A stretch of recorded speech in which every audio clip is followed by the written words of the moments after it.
Sia o fongi mei hono lulu tama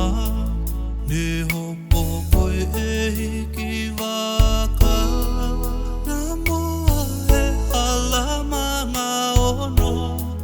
tuki mono no fo pai ni tuua funga tufu tele kumuni e au kakala i he kolonga tata eo tato tau e lupe e kaunaka ki taki he whai ngata a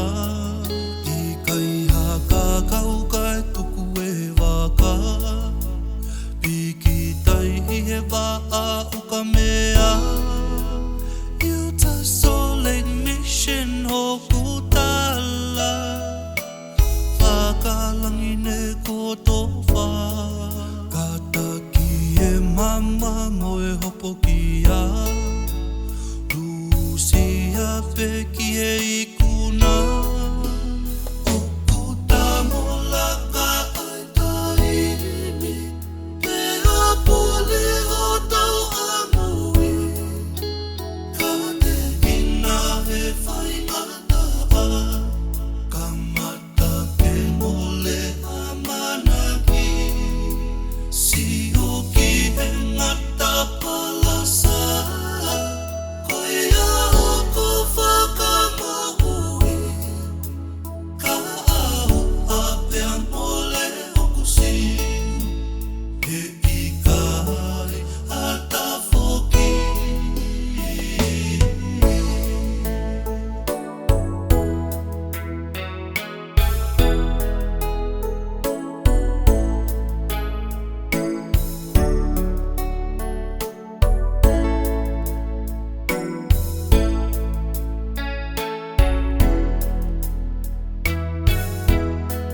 Whanuna e ongo me I piki Pea vela he ikai te ke ngalo Vai tupu au he mate Seta siuta ka hoku to o ngā o Siale ai mama ka mo Le ohi mo hoku whakahino hino Paula longo waka oe a mata kiloa Kukuma I hoku loto Liki liki si e kuta mai ofa Tohu pilisi oku ako naki Whaka uto mau kuto o whatongia Ngā ue isi oku malui Uwhi e kuwha e tonunga Whakanani visi oku whakalekesi Whakalalo a hono whaka Haofi tangi mu